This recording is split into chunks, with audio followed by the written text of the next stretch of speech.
જય શ્રી કૃષ્ણ. પ્રિય દર્શકો, 19 એપ્રિલ 2026ના રોજ બ્રહ્માંડમાં એક એવી ઘટના ઘટવા જઈ રહી છે જેની રાહ વર્ષોથી જોવામાં આવતી હતી. આ દિવસે પવિત્ર અક્ષય તૃતીયા છે અને બપોરે 3:43 આસપાસ સુખ સંપત્તિના સ્વામી શુક્રદેવ પોતાની રાશિ વૃષભમાં પ્રવેશ કરશે. મિત્રો, જ્યારે શુક્ર પોતાની રાશિમાં હોય છે ત્યારે તે અક્ષય વરદાન આપે છે. આજે આપણે કન્યા, તુલા, વૃશ્ચિક અને ધનુ રાશિ વિશે એવી વિગતો જાણીશું જે તમને કદાચ બીજે ક્યાંય નહીં મળે. શું તમે આ સુવર્ણ તક ઝડપવા તૈયાર છો? તો આ વિડીયો સ્કીપ કર્યા વગર છેલ્લે સુધી જોજો. શરૂઆત કરીએ કન્યા રાશિથી. તો કન્યા રાશિના જાતકો, શુક્ર તમારા માટે ધનેશ અને ભાગ્યેશ એટલે કે પૈસાના ઘરના માલિક અને ભાગ્યના માલિક બને છે. અત્યાર સુધી શનિની 7મી દ્રષ્ટિને કારણે તમે જે મહેનત કરતા હતા તેનું ફળ નહોતું મળતું, પણ હવે શુક્ર ભાગ્ય ભાવમાં બેસી અને તમારો રસ્તો સાફ કરશે, એટલે ફસાયેલા નાણાં પરત મળશે. જો તમે શેર બજાર કે રોકાણ સાથે જોડાયેલા હો તો 14 મે સુધીનો સમય અદ્ભુત છે. આ સમયમાં તમને કોઈ મોટી ધાર્મિક યાત્રાનો લાભ મળી શકે છે, જેનાથી તમારી માનસિક શાંતિ વધશે.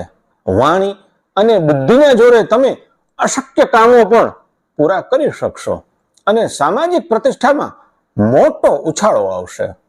તુલા રાશિના મિત્રો, શુક્ર તમારા રાશિ સ્વામી છે. ઘણા લોકો કહેશે કે 8મા ભાવમાં શુક્ર ખરાબ છે, પણ જ્યોતિષ મુજબ જ્યારે રાશિ સ્વામી પોતાના જ ભાવમાં હોય ત્યારે તે રક્ષણ કરે છે, તેથી માનસિક શાંતિ મળશે. જે લોકો લાંબા સમયથી ડિપ્રેશન કે અજ્ઞાત ભયમાં જીવતા હતા તેમને શુક્રની સૌમ્યતા નવી આશા આપશે. અચાનક ધનલાભ થઈ શકે છે. 8મો ભાવ ગુપ્ત ધનનો છે. કોઈ જૂની પોલિસી, વીમો કે વારસાઈ મિલકતમાંથી તમને મોટો લાભ થઈ શકે છે. બીજા ભાવ પર શુક્રની દ્રષ્ટિ હોવાથી પરિવારમાં પ્રેમ વધશે અને મધુર વાણીથી તમે વિરોધીઓને પણ જીતી શકશો. વૃશ્ચિક રાશિની વાત કરીએ તો વૃશ્ચિક રાશિના જાતકો માટે શુક્ર 7મા ભાવમાં રહી અને માલવ્ય પંચ મહાપુરુષ રાજયોગ રચી રહ્યા છે. આ યોગ એટલે સુખ સુવિધાની પરાકાષ્ઠા. જો તમે ભાગીદારીમાં બિઝનેસ કરો છો તો નવા પ્રોજેક્ટ મળશે. ગ્રાહકોની સંખ્યામાં અણધારી વૃદ્ધિ થશે. જેમના લગ્ન અટકેલા છે તેમના માટે આ અક્ષય વરદાન છે. જીવનસાથી તરફથી આર્થિક લાભના મજબૂત યોગ છે. 12મા ભાવનો સ્વામી શુક્ર હોવાથી જે લોકો એક્સપોર્ટ, ઇમ્પોર્ટ, ઓનલાઈન વિદેશી ક્લાયન્ટ સાથે કામ કરે છે તેમને ડોલરમાં કમાણી થઈ શકે છે. અને ધનુરાશિની વાત કરીએ તો ધનુરાશિના મિત્રો, તમારા પર શનિની ઢૈયા હોવા છતાં શુક્રનું 6ઠ્ઠા ભાવમાં આવવું એટલે કે ધન ત્રિકોણમાં આવવું એ મોટી રાહત છે. જો તમે લોન કે દેવાથી પરેશાન હો તો શુક્રની કૃપાથી તમને નવા રસ્તા મળશે, જેનાથી તમે દેવું ચૂકવી શકશો. 6ઠ્ઠો ભાવ નોકરીનો છે. અહીં શુક્ર તમને ઓફિસમાં લોકપ્રિય બનાવશે અને ઇન્ક્રીમેન્ટ આપવામાં મદદ કરશે.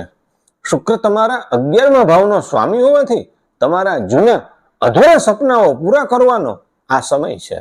પ્રિય દર્શક મિત્રો, આ વરદાનને સિદ્ધ કરવા માટે 2 અચૂક ઉપાયો છે, તે નોંધી લેજો. સૌથી પહેલું, તમારા ઘરની દક્ષિણ પૂર્વ દિશામાં 19 એપ્રિલે અથવા કોઈ પણ શુક્રવારે ગુલાબનું અત્તર છાંટવું અથવા ધૂપબત્તી કરવી.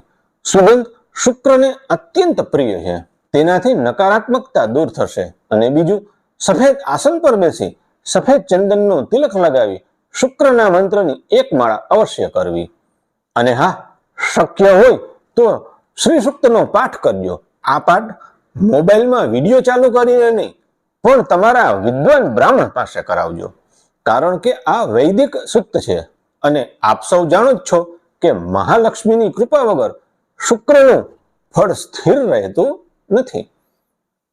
આશા છે કે આ માહિતી તમારા જીવનમાં નવી રોશની લાવશે. યાદ રાખજો, તક દરેકના દરવાજે દસ્તક દે છે, પણ સફળ એ જ થાય છે જે સાચા સમયે સાચો ઉપાય કરે છે. જો તમને લાગે છે કે આ માહિતી તમારા કોઈ મિત્ર કે સંબંધીનું જીવન બદલી શકે છે, તો અત્યારે જ આ વિડીયો એમને શેર કરો અને કોમેન્ટ બોક્સમાં જય મહાલક્ષ્મી જરૂર લખજો. અને સાચું કહેજો મિત્રો, શું તમે અત્યાર સુધી અગ્નિ ખૂણાનો આ ઉપાય ક્યારેય અજમાવ્યો છે? એ જરા જણાવજો. અને હા, લાઈક કરવાનું ભૂલતા નહીં. માં લક્ષ્મીની કૃપા આપ પર બની રહે એવી મંગલ પ્રાર્થના. અસ્તુ.